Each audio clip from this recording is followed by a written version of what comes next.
Hi guys, welcome back to my kitchen. It's Trisha here.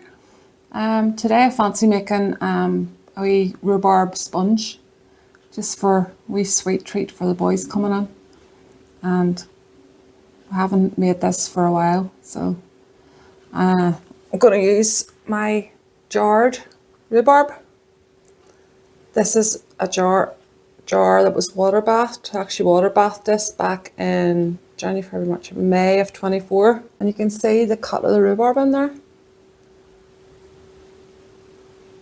Beautiful. And I'll just show you the difference. This is the rhubarb that my last video, the one I steam canned, but because the safety lock or the little spout that didn't go up in time, it was actually over processed. So you can see the difference, but it's absolutely fine to eat, and I'm not going to waste it, so I'm going to show you what I'm going to do. So I've got two Pyrex bowls here. I'm not exactly sure what size they are, but they're a good depth for the likes of apple or rhubarb sponge, and I'll just use my jar openers. This here is a godsend. If you haven't got one, you should get one. It's a jar key. And if I was reusing the lids, I would put a knife there just to take the pressure and just pop that open. You hear the noise of it.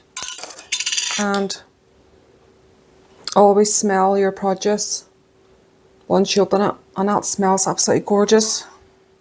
And you can see that it's just loveliness.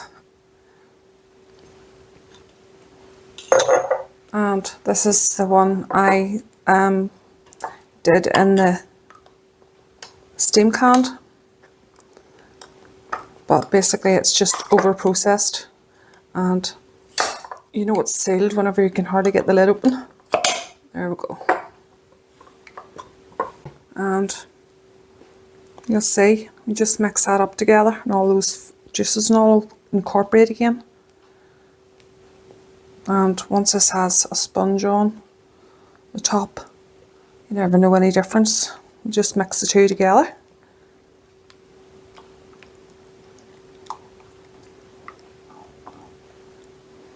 And that's your rhubarb done. So it's a gift actually having stuff pressure canned or water bathed or steam canned. Makes life easy. And I'll just do the same with this one. And I want to taste that, just to taste to see how sweet it is. So just with a wee spoon.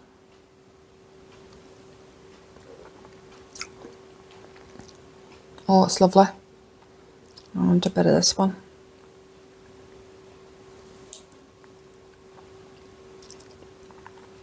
Beautiful. I could eat that straight off the spoon.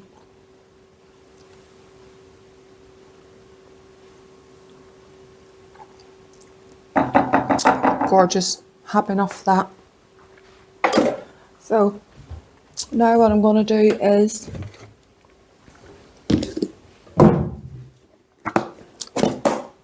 I'm going to put a wee sprinkling of flour over that, just to soak it up, soak the juice up a wee bit.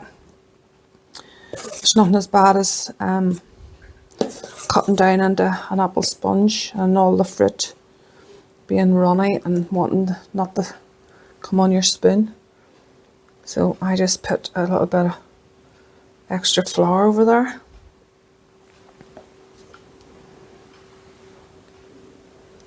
And it's only about a tablespoon. And it'll thicken that up a wee bit.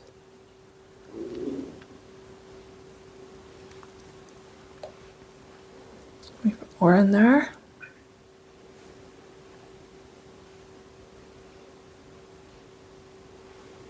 Okay.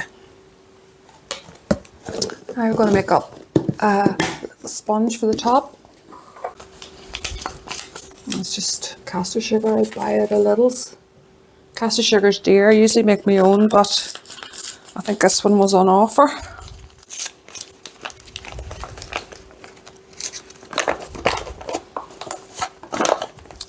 I want 6 ounces of custard sugar.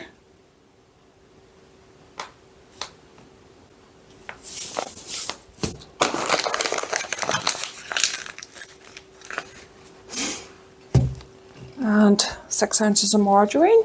I just use this utterly butterly margarine. And that's 12. And straight into the bowl it goes.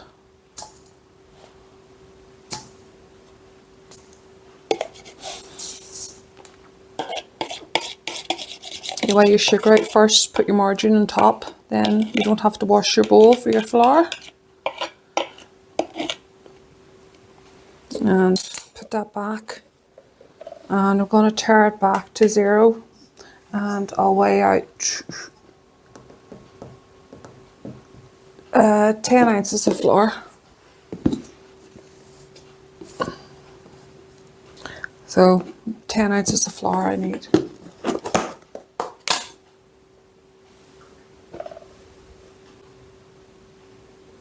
And that's 10. And hopefully this will be enough for to cover the 2. We'll know in a minute, won't we? I'll just leave that ready, and I also want some baking powder. Get this cream together.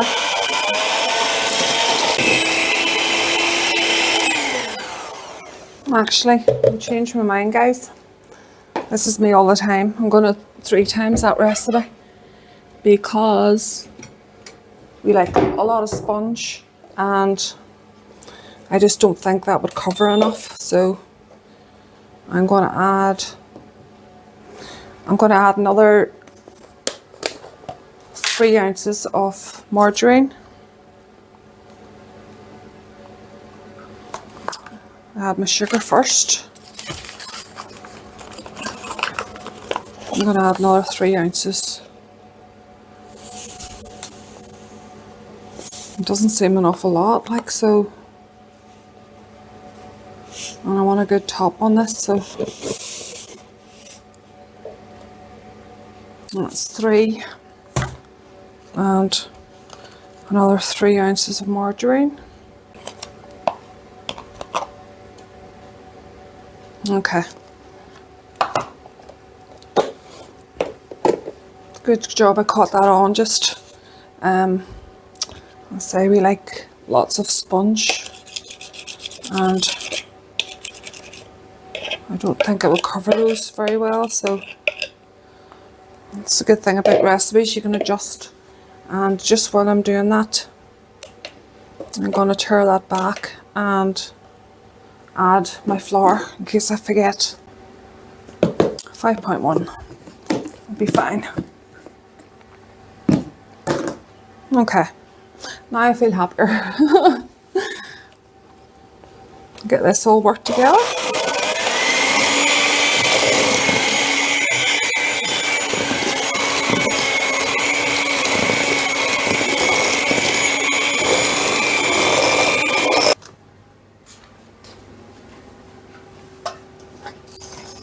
Just to make sure it's all getting creamy. You can feel the lightness in that already.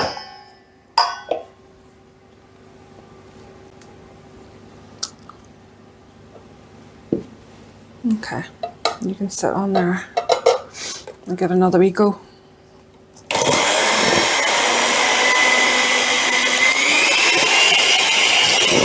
So you can see how nice and creamy that's got. Nice and light. So I actually need another egg.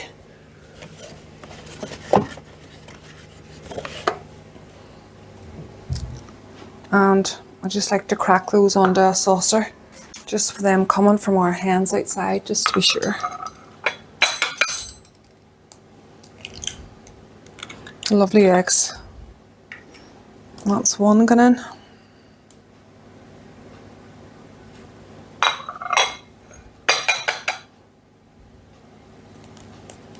And I'll put the recipe for a single batch of this down in the description box if you want to make up a wee batch.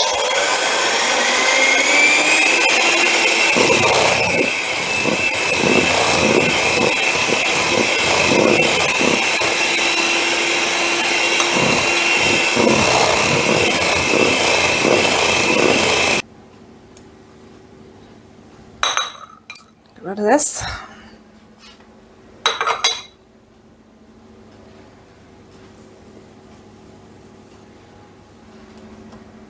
And get this beat in.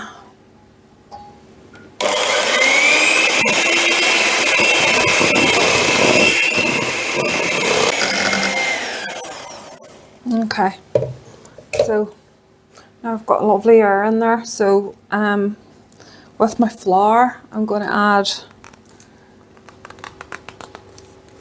1.5 teaspoons of baking powder.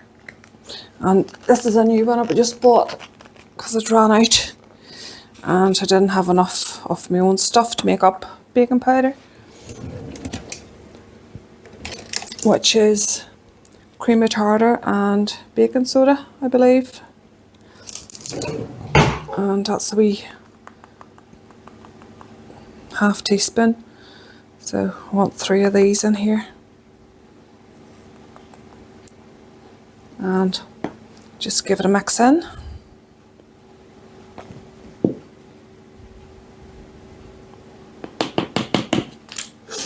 And because of all that lovely air in there, I want to actually fold this in. So I'll just grab my sieve.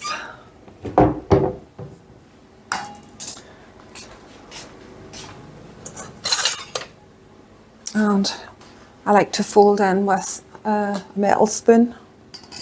So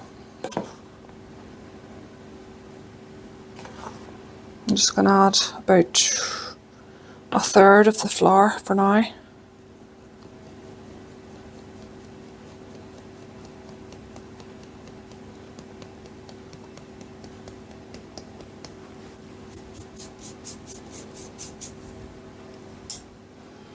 And just fold that in, just keep going round circles. I want I want it nice and light.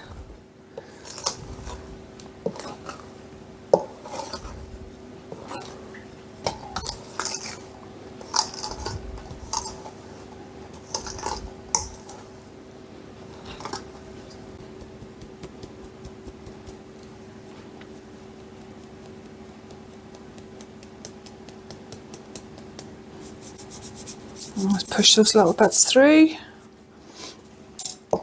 and back to folding.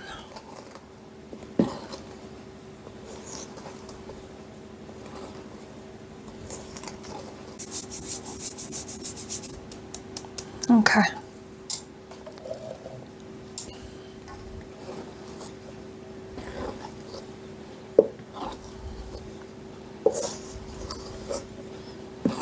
And at this stage, the recipe doesn't ask for it, but I'm going to add, oh my goodness, some of my homemade vanilla. This stuff is gorgeous. And that's a tablespoon of, I'll put in a slight wee bit more in, of vanilla. And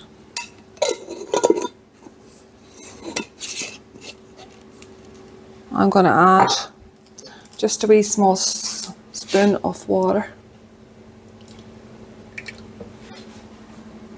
So that's a tablespoon of cold water. Just to let it incorporate a bit better. Glad I made that 3 times the recipe for covering this.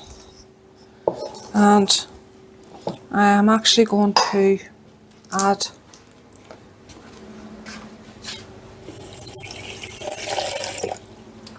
another tablespoon of cold water. I want it sort of like a drop-in consistency. I don't want it just too tight, if you know what I mean, because it'll just pull all the fruit. And I could actually get away with another one.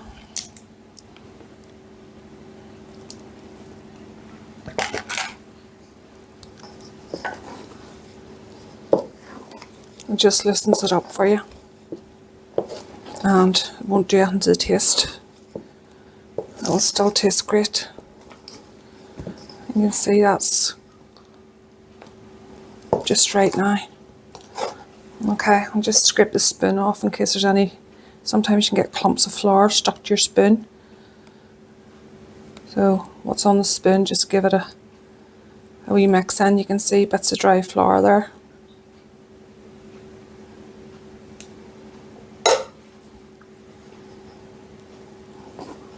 And just take it back and incorporate it. And that's as easy as it is. Just get rid of, I'm going to be using that, so keep that. Get rid of these. And now it's just a matter of getting this onto our rhubarb. And I don't think I mentioned, but one of these is going to Mum, round the road to my mum's, and one's for us. So I find it easier just to put dollops so it doesn't all sink down in on you.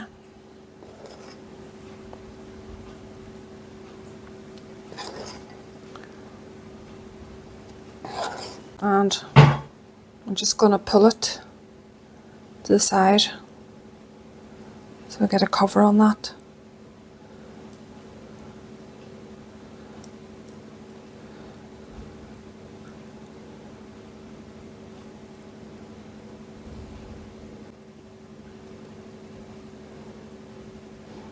It's just that rhubarb has got such amount of juice in it, but that flour will act as a thickening agent to thicken it up for me, and it will be grand.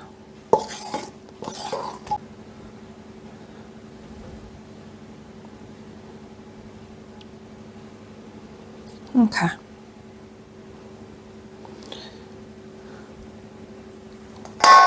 And that's that. Sorry about that.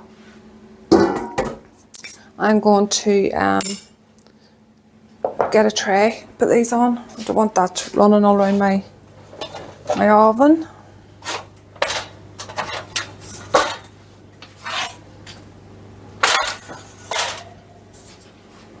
I think it should fit on this. 2 of them. Lovely.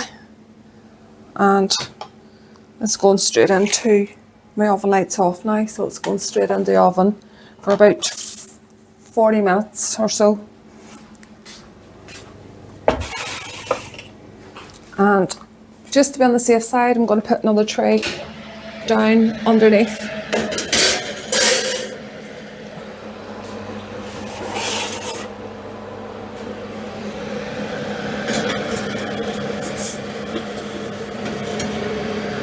Okay. Alexa, set a timer for 35 minutes, please. Set a timer for 35 minutes, please, Alexa. 35 minutes, starting now. Okay, so set the timer for 35 just to give a wee check on it, and I'll be back. Okay, so this has been going for about 35 minutes. So I want to check it, just hope you can see okay there because the sun's coming in on me. I don't want to block the sunshine out. I'm going to pull the bottom tray out as well just in case it wants to go on the floor. Oh, it's heavy. And I know by looking at it, it's not done yet.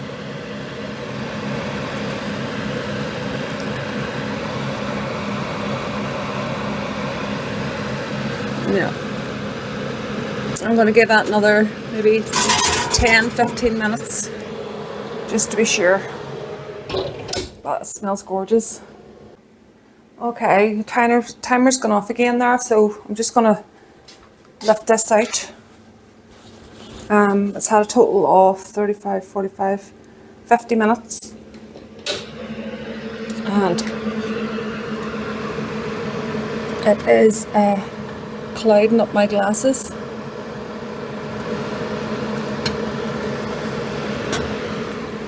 Oh.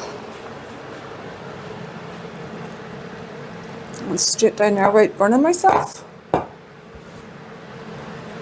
move my coffee out of the way would help.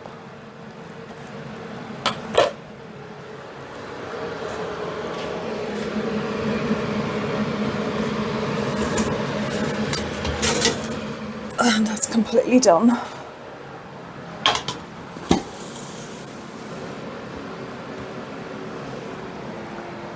There we go. So one's for Mum and one's for us. I'll just turn this off.